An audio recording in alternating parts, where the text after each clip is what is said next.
Para la letra C, prediga la frecuencia de la banda infrarroja más intensa para la molécula de cloruro de hidrógeno, considerando ahora la presencia de deuterio en esa molécula en lugar de el protio o el hidrógeno habitual con número másico 1. El deuterio, recuerden, tiene número másico 2. Por lo tanto, la masa molar del hidrógeno que se va a utilizar en esta molécula prácticamente será el doble de la masa molar del hidrógeno habitual. Ahora, ¿cómo se resuelve este ejercicio? Primero, hay que considerar que la constante de fuerza se calcula a partir de una gráfica de energía potencial versus distancia. Es decir, esa sería la manera numérica de calcular la constante de fuerza. En una molécula diatómica cualquiera, el gráfico de energía versus distancia adopta una forma como esta. De tal manera que solamente en las vecindades del punto de equilibrio, el modelo de oscilador armónico es bastante apropiado para ser aplicado y así determinar la energía asociada a la vibración. Cuando nos encontramos fuera del equilibrio, el modelo de oscilador armónico no es para nada adecuado en estas regiones. Aún así, este tipo de gráfica, correspondiente a la energía potencial total versus distancia, se obtiene resolviendo la ecuación de Schrödinger para distintas distancias interatómicas. Por ejemplo, la molécula de cloruro de hidrógeno en la posición de equilibrio va a arrojar un valor de energía, por ejemplo, U sub 1, para una distancia mayor va a arrojar un valor U sub 2, para una distancia mucho mayor un valor U sub 3, etc., hasta llegar a disociar la molécula, que sería a una distancia, digamos, infinita. Entonces, si uno recopila varios valores de energía, esos valores de energía provienen todos de la resolución de la ecuación de Schrödinger a distintas distancias interatómicas. Por lo tanto, el hamiltoniano, es decir, el operador de energía total, no contiene a los operadores de energía cinética nucleares, porque cada una de estas ecuaciones de Schrödinger que dan origen a estas energías para obtener los distintos puntos de estas curvas, esas ecuaciones de Schrödinger consideran siempre a los núcleos en reposo, es decir, son distintas posiciones internucleares, pero los núcleos siempre están fijos en el espacio. Por lo tanto, las frecuencias asociadas a la posición de equilibrio, es decir, la vibración en torno a la posición de equilibrio, no depende de las masas nucleares, porque esas masas están en reposo.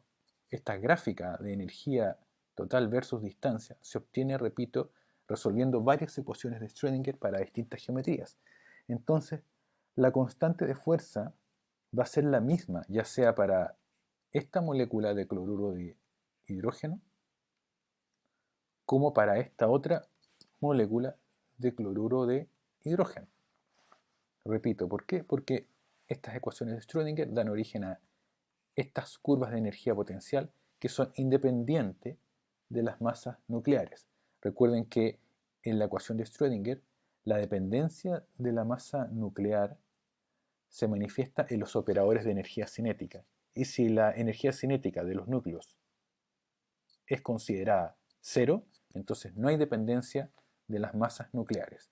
Por lo tanto, una primera aproximación que podemos aplicar proveniente de esta aproximación de la ecuación de Schrödinger que considera los núcleos fijos es que las constantes de fuerza para ambas moléculas van a ser las mismas. Eso puede parecer un poco extraño, pero no lo va a ser tanto porque, sin embargo, las frecuencias de vibración sí van a ser dependientes de las masas a través de la expresión habitual para la frecuencia. Es decir, para la frecuencia de una vibración armónica tendremos la constante y la masa reducida. La masa reducida sí que depende de las masas de ambos núcleos, de ambos átomos.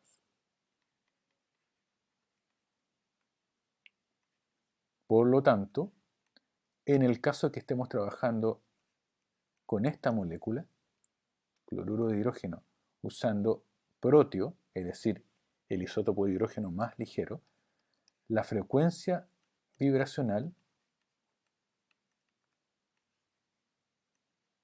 va a estar asociada entonces con esa masa de hidrógeno.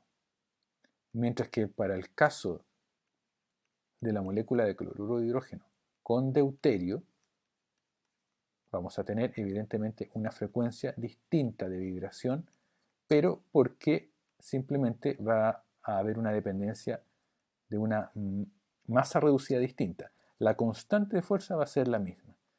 ¿Y esto qué nos va a permitir? Nos va a permitir poder calcular la frecuencia de esta segunda molécula de una manera mucho más directa.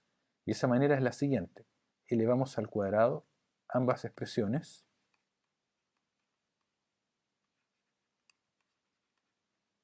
tanto la frecuencia 1 como la frecuencia 2.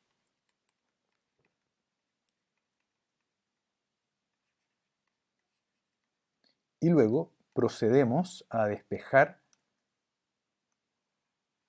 aquellos parámetros que no dependan de las masas. Es decir, dejamos al lado izquierdo todo lo que dependa de las masas, en este caso la frecuencia y la masa reducida. La masa reducida, uso 1 por la frecuencia sub 1 al cuadrado, y eso va a ser igual a la constante de fuerza dividido por 4pi cuadrado. Y en el caso de la segunda molécula, la expresión va a ser muy similar.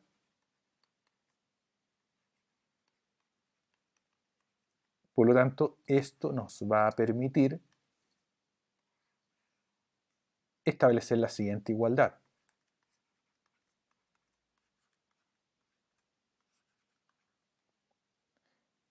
Como nos están solicitando la frecuencia de la molécula de cloruro de hidrógeno con el deuterio incluido, debemos despejar ese valor.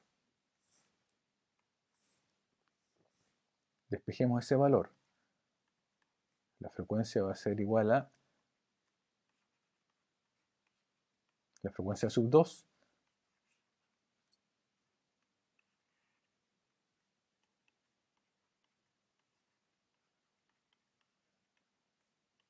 Por lo tanto, lo que debemos hacer es simplemente limitarnos a calcular la masa reducida de la segunda molécula, ya que la frecuencia 1 y la masa reducida 1 nosotros ya la tenemos. Por lo tanto, ahora procedemos a calcular la masa reducida de la segunda molécula.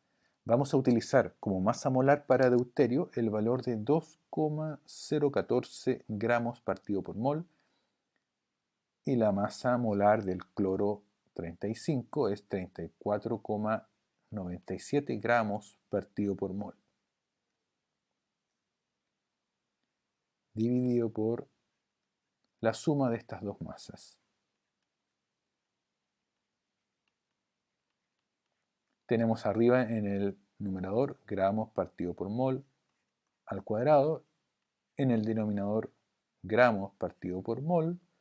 Por lo tanto, todo esto se reduce simplemente a que queda expresado todo en gramos partido por mol. Pero como nos interesa una masa y no una masa dividido por mol,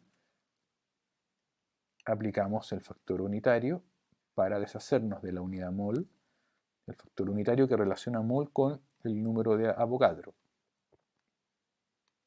Y el valor resultante va a ser 3,162 por 10 elevado a menos 24 gramos. Nótese que la masa reducida 1 tenía este otro valor, 1,627 por 10 elevado a menos 24 gramos. Entonces, como nosotros necesitamos, para calcular la frecuencia de la segunda molécula, necesitamos únicamente el cociente entre ambas masas reducidas, ni siquiera nos debemos tomar la molestia en calcular o en transformar estos gramos en kilogramos. Basta con hacer el cociente de ambas masas expresadas en gramos y no en kilogramos necesariamente para obtener la respuesta final. Por supuesto, también podrían calcular ambas masas en kilogramos y el resultado va a ser el mismo. Pero para ahorrar números de pasos, ya no es necesario transformar estos gramos que acabamos de obtener en kilogramos. Basta con expresarlos en gramos y usar los gramos para la masa reducida 1, de tal manera de poder calcular la frecuencia 2, es decir, la frecuencia de la segunda molécula. Y en este caso es lo que vamos a hacer ahora. Vamos a reemplazar ahora. La frecuencia 1 ya la conocemos, es 8,65 por 10 elevado a 13 segundos a la menos 1, multiplicado por la masa reducida de la primera molécula, que sería 1,627 por 10 elevado a menos 24 gramos.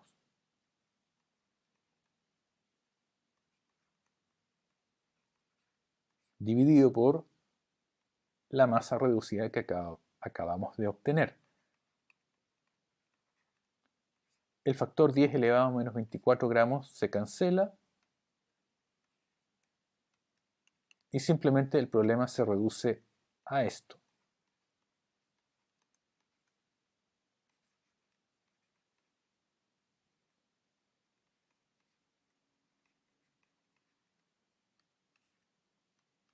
Reemplazamos ahora, es decir, introducimos los datos en una calculadora científica y el resultado es 6,20 por 10 ls segundos a la menos 1, lo que es exactamente igual que hablar de hertz, 6,20 por 10 elevado a 13 hertz. Entonces, ¿qué es lo que notamos al comparar los resultados obtenidos para ambas moléculas? Que en el caso de la frecuencia de la primera molécula, 8,65 por 10 elevado a 13, nosotros notamos que esa frecuencia es superior a la frecuencia con el deuterio. Es decir, al haber duplicado la masa de uno de los átomos, desde protio, es decir, el hidrógeno habitual, liviano que conocemos, a deuterio, la frecuencia bajó desde 8,65 por 10 elevado a 13 Hz a 6,20 por 10 elevado a 13 Hz. Es decir, si hacemos una comparación por cociente, ocurrió un descenso en la frecuencia que podemos nosotros estimar